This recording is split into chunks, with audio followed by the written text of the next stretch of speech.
Welcome to Inside ArtScroll, where the books that we read and the people that write them come to life.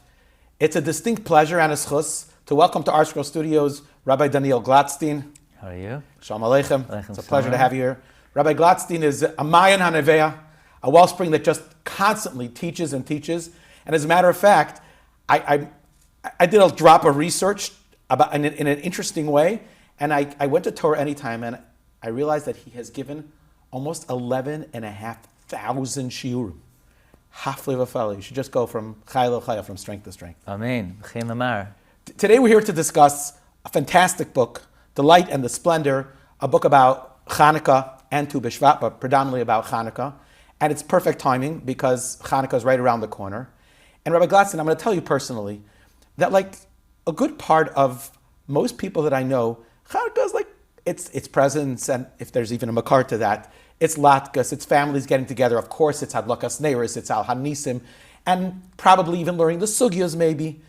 But when I had a chance to learn through this book, through the sefer, like it opens a whole new world of the incredible power, the energy, the iris of Chanukah. So Yasher Koyach for giving me the opportunity, and I highly encourage everybody else to jump on the bandwagon. You'll have a totally different and transformational Chanukah. Rabbi Glatstein, you called the book The Light and the Splendor. Did you think of that title? The Light and the Splendor. I would like to be able to take credit for it. You know, our books have a pattern of a title, you know, the and the. Right. We started with the mystery and the majesty. The first book was somewhat of an alliteration also, so we've tried to keep that up. There's been a lot of input. My father had a lot of input in many of the titles, but The Light and the Splendor really captures the essence of what Chanukah is. As you say, unfortunately, it has become somewhat of a commercialized Yom Tif. You know, you look in the magazines, and you would think Chanukah is a festival of consumption. And some suggest, you know, we need to apply the rule, Ein lanu reshus lehishtamesh bahem elo l'roisam belvad. But actually, the essence of Chanukah is pulling away the external facade of the commercial aspect of a Yom Tif, or the exterior appearance of the way things seem, and really trying to dig beneath the surface and uncover the essence and the internal beauty and splendor, the light and the splendor of various teachings and concepts. So I think it's not just a catchy title, but I think it captures the essence of what Chanukah is. I know right away at the beginning you kind of framed that, and you share the difference between externalities and internalities in Haid and in Hadar. Can you share a little bit about that concept? Because to me it was very intriguing. Sure. So obviously, you know, you can't start a discussion about Chanukah without bringing up the question of the Beis Yosef. The Beis Yosef asks the iconic Jewish question. You know, I think in all Sifrei Yahados, this is probably the most well-known question, the Kasha of the Beis Yosef. What's interesting is that the Beis Yosef did not invent this question. This question is already found in Rishonim, the Arschaim Lunil, the Sefer HaEshkol, many Rishonim. But the Beis Yosef has the zechus to be the Baal HaKosha. The Beis Yosef's Kasha. Right. Now, when we were a kid, do you remember there was a Sefer Ner Lameya? Sure. Yeah, 100 answers to the Beis Yosef's Kasha. Now, I remember, I think I have it. I went to Lakewood, you know, 500 answers to the Beis Yosef's Kasha. Unbelievable. It's amazing. You know, the Yevanim thought they were trying lahashkicham Torah. They must be turning over that because of them more Torah has been uncovered than any other Yom Tif, you know. I think you look in the Bnei Yissaschar, there's the most material on Chanukah than any other Yom Tif. It's amazing, you know. So it's an irony. Whenever they try to get us, that's where we v'chasher ya'anu oisam ken yirbe v'chen yifreitz. So one very famous question to Beis Yosef's, very famous answer to Beis Yosef's question. Do you want to just... Yeah, let's go through the question first, and then we'll get to the answer. Let's clarify the question. Yeah. Right, the question is simple. They found oil that was enough to last for one night, and miraculously it lasted for 8 nights. So simple mathematics says the miracle was for 7 days, for 7 nights. So we should celebrate Chanukah for 7 days. The first day wasn't a miracle at all. So why celebrate an 8-day Yom Tif for a 7-day miracle? That's the question of the Beis Yosef. And the Beis Yosef himself brings 3 different answers. They're well known in the Olam HaYeshivas, in the hallowed halls of the Torah lecture halls. They've been debating this question for many generations. The Beis Yosef has 3 answers, and the Pri Chadash has an answer, and numerous. A very well-known answer that people like to say over, and it's a great answer to say over at your Chanukah party. This is a go-to Chanukah party answer, is that, in life, we always celebrate the supernatural, but we take for granted the natural. We celebrate when miraculously it rains during drought, but do we celebrate rain? Do we celebrate the simple gifts of breathing, of water, of air, of condensation, of precipitation? We take these things for granted. Sure. That's life, So the Alter of Kelm would say, and Rav Moshe Feinstein would say, that they quote the famous Gemara that the daughter of Rabbi Chanina ben Doisa was once despondent, and he says, why are you so sad? She says, I accidentally lit the vinegar this Friday instead of the oil. And he said, what's the difference? Misha Amar Shemen Sheyidlaik Hu Yomer Shechoymetz Yidlaik. The one who said oil should light will say vinegar should light. In other words, if you stop and you think for a moment, how does oil burn? How does that happen? Could you explain it? Is it rational? Is there any reason? Can't explain it. It's a fact of life. We're used to it. We know that it happens. Scientists will tell you, when you light oil, it will burn. But can it be explained in a logical manner? Can't be explained. Can it be explained why one substance? These are the hidden miracles of this world. So we have 7 days to commemorate the open miracle of the oil, and we have 1 day to celebrate that even nature itself is a miracle. Which day is that, by the way? Which day is that? That's a good question. They don't say. I know. Between This me is and always- you, yeah. off the record, if we turn off the camera for a second, that would be an interesting chakira, because there's a question: which night is the most important night? Is there a difference between the first and the last? Actually, some say, the Bnei Yissaschar brings it down, that the first and the last day are the highest of Kedusha, and the intermediary days are of a little bit of a different status. Yeah, it would be interesting to know, because then we could say, okay, tonight I'm focusing on. They're not oimed necessarily on that point. Okay. Probably the first day would be for the Yesh Lachkar, as they say. You could delve into that. It's for the next book. Yeah, the next Hashem. edition. Amen. Amen. So, but that's the answer. But let's stop for a moment. You buy that? Is that satisfying to you? We tack on a day for the recognition that even nature is a miracle. Okay, that's a beautiful thought. It's a true thought. It has nothing to do with Chanukah. Yeah, why on Chanukah? Let's do it at a different time. Let's say Sukkot. We have 8 days for the clouds of glory. Let's tack on a day, cloud day. Let's tack on after Simchas Torah, cloud day. It's a miracle that there are clouds. Do you understand how the water in the ocean could evaporate and then rise up, and it's lighter than air, and it could condense? Photosynthesis, right? I think that's what it's called. Close. Close, okay. Photosynthesis is more connected to the green screen, I think. Yeah, but how do we explain this phenomenon? But we don't tack on a day to Sukkot. We don't tack on a day, Pesach. We have 7 days for the miracle of, let's say, the splitting of the sea, and 1 day we should have water day. Water is a miracle. What's water? You have 2 atoms of hydrogen, 1 atom of oxygen. They're both gases. Neither of them would quench your thirst, and they combine to form a liquid. Why don't we have a water day? This really bothered me, because here, we're talking about the book.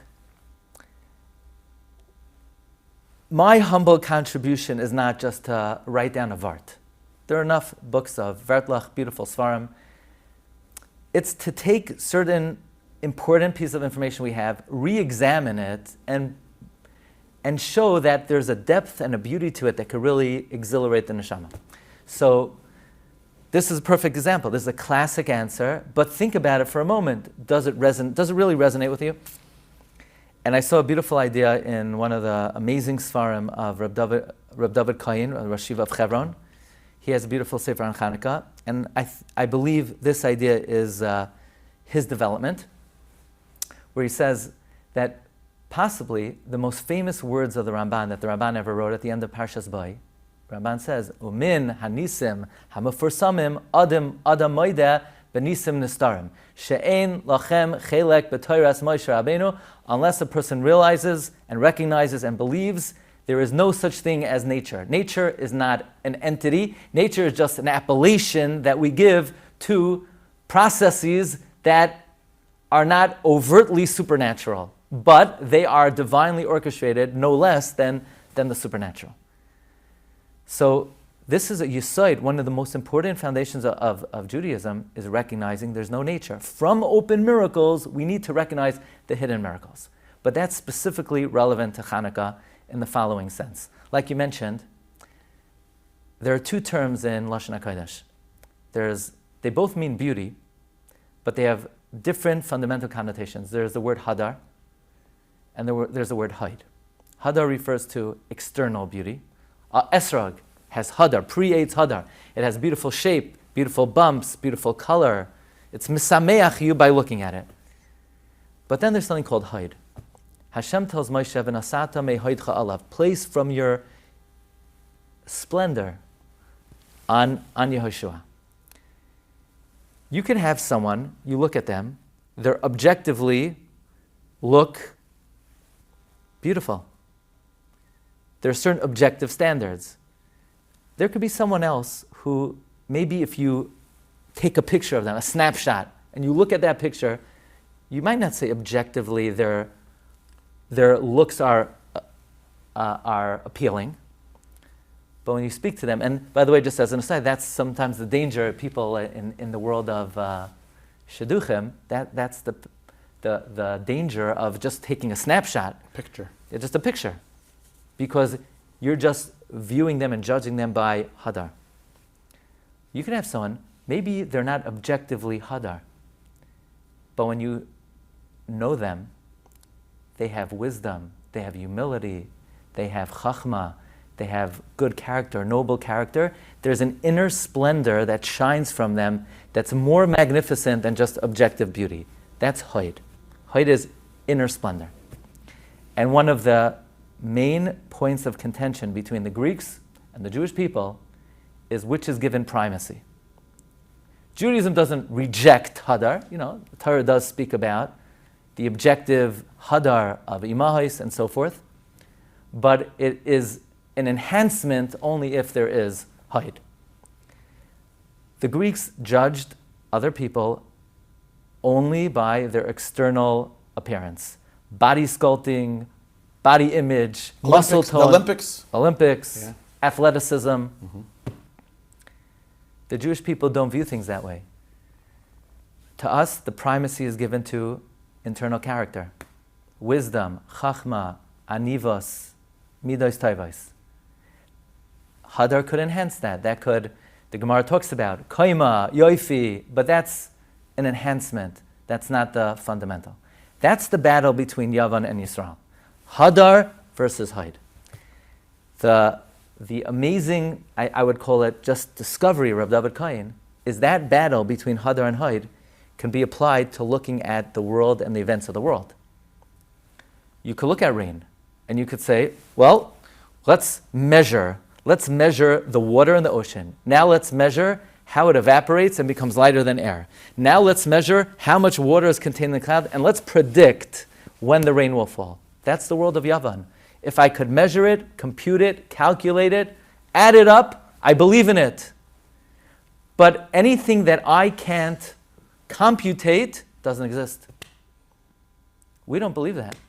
We believe that the way we pray, the way we daven, the way we learn Torah, the way we speak, our character affects events in the world.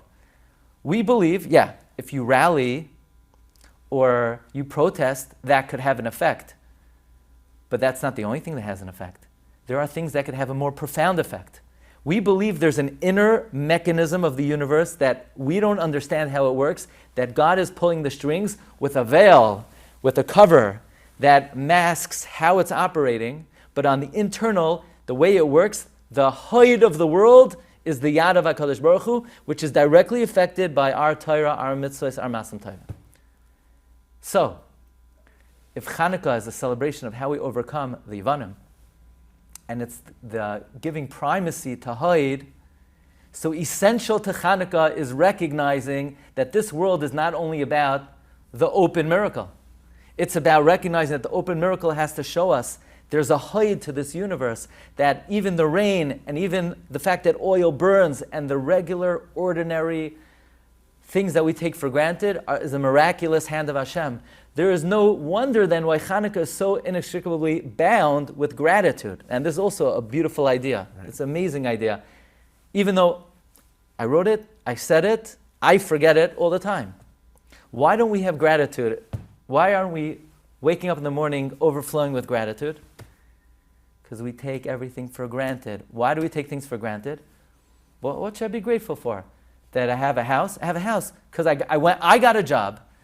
And when you get a job and you work, you get a salary and you buy the house.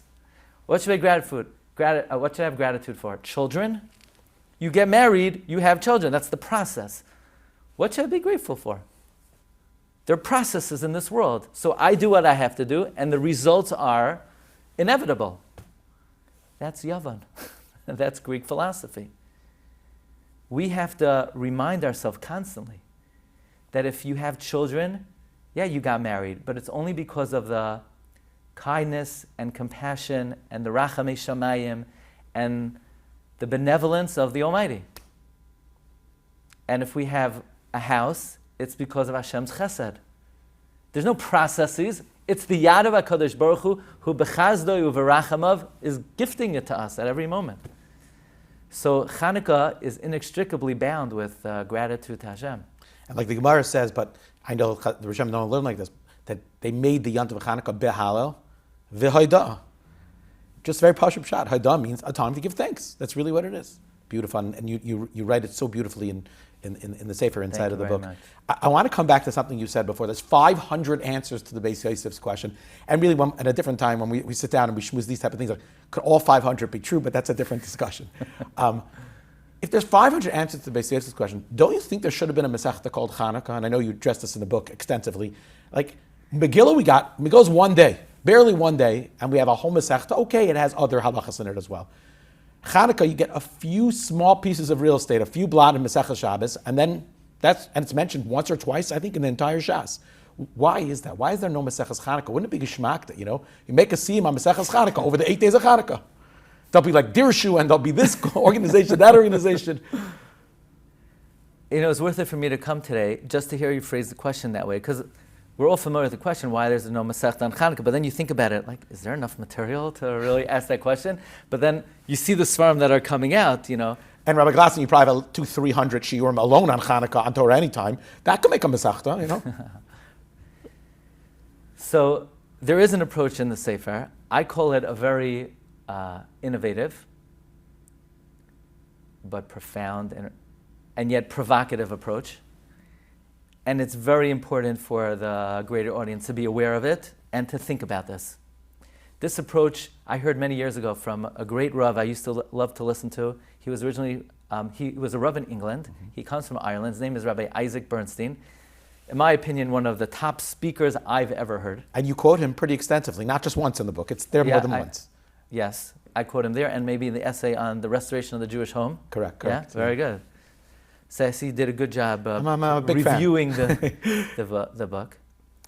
And he shared this approach from Rav Soloveitchik. Now, I try only to bring down sources that I could document. So I found Rav Soloveitchik wrote it in a journal, I believe a Hadarom journal. It's a very powerful approach. It's based on, we'll try to say it in a nutshell, it's based on a contradiction between two Gemaras. Between the Gemara and Moed Katan that says if you see somebody rip a Sefer Torah, you have to tear Kriya twice, one for the letters that are being ruined and one for the parchment. And yet the Gemara in Avodah Zarah says that when Reb Chanina ben Tradion was wrapped in a Sefer Torah, so the Chachamim saw, they said, what's going on? They said the parchment is burning and the letters are parchos ba'avir. The letters Vilin Nisrafin, V'oisias parchos. Vilin Nisrafin, V'oisias parchos.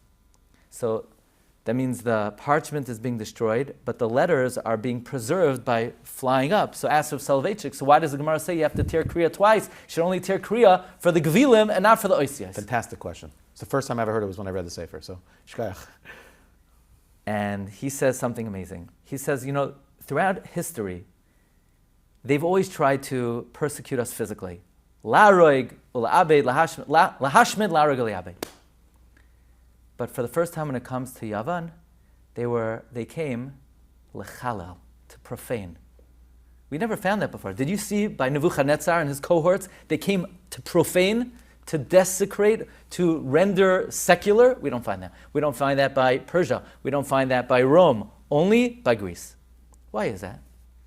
And he brings, and really this turns out to be interesting in Machlekes Rishonim, whether this principle always applies. But the principle is predicated on the fact that a Gentile has the capacity only to persecute.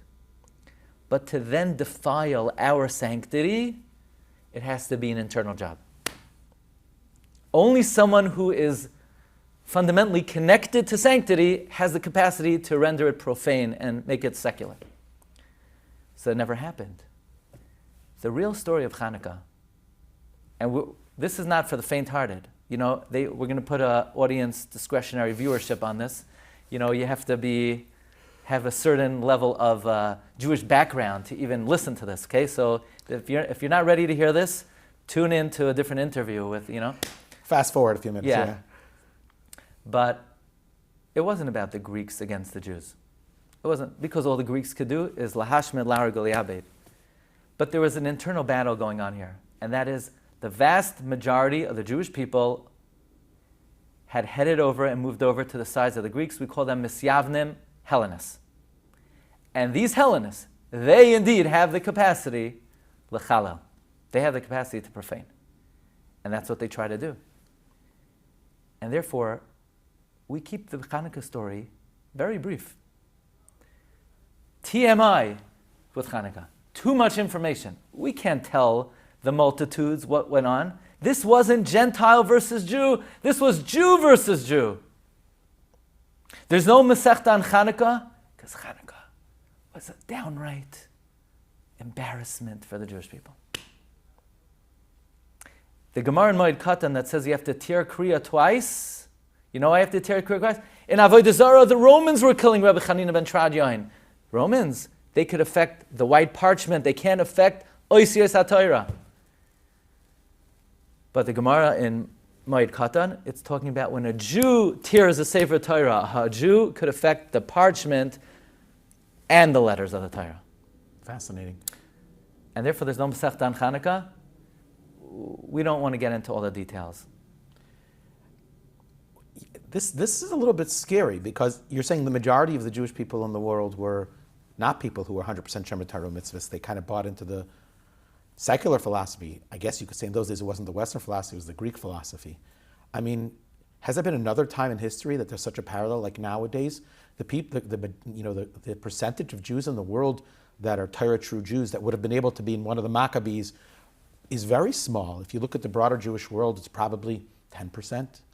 So I don't know where I'm going with this exactly, right. But it's on some level, there's echoes of the Chanukah story in today's society. Absolutely. And the reason why this approach is so important, and I urge the viewership to study for themselves. Really, was this what was going on?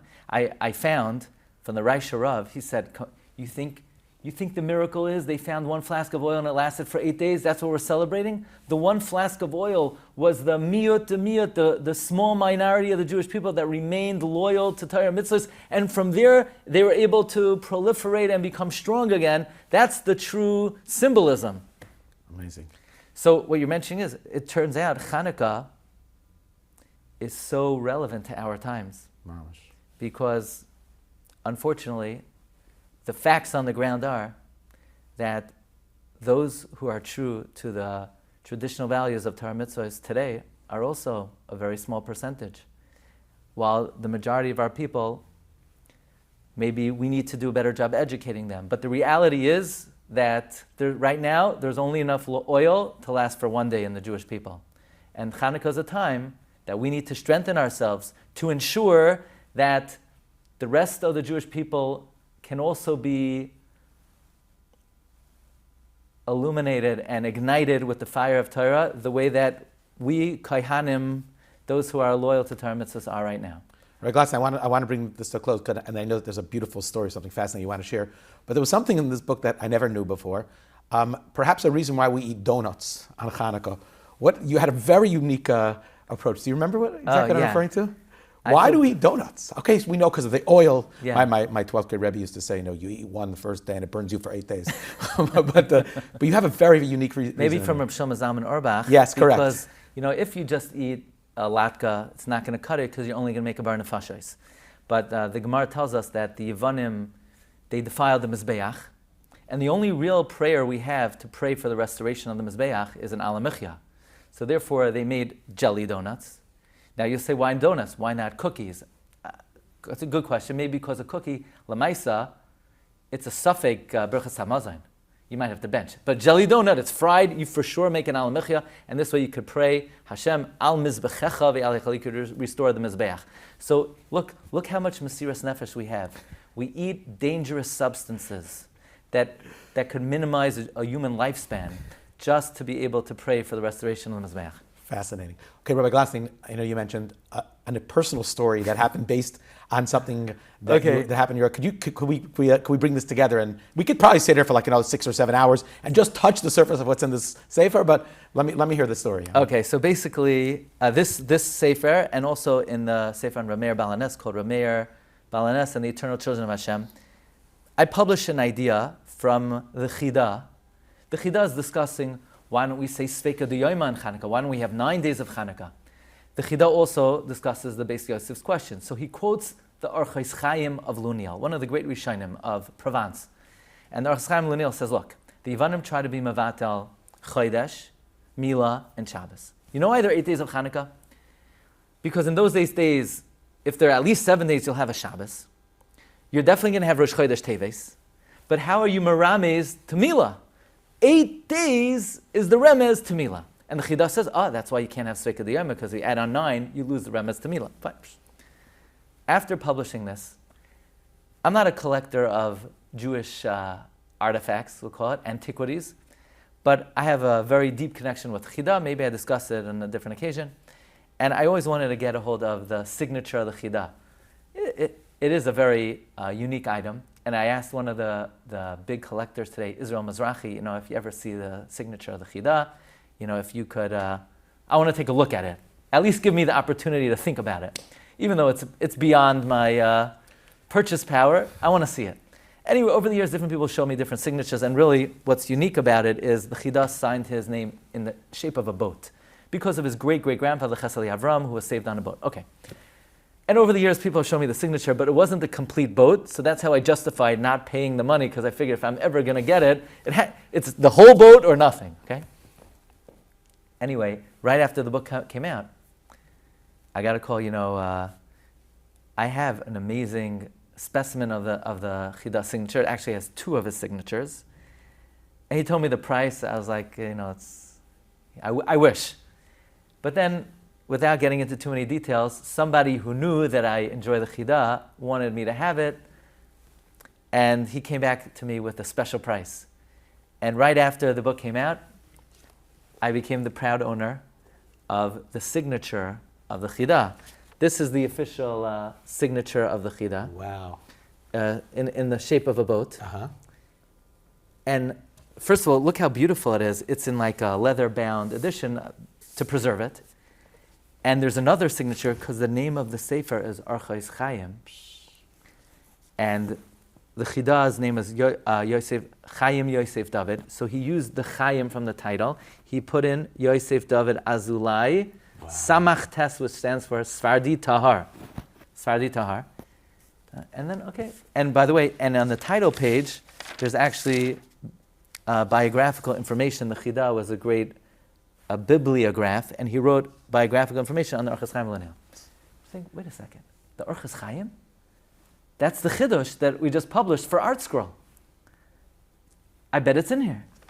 And sure enough, in Hilchos Chanukah, it was the Chida's personal copy of the Orchos Chaim Luniel, from which he gleaned this Chidush, and I learned that Chida, and I published it for ArtScroll. So you see the Siyata D'Shmaya of ArtScroll, right?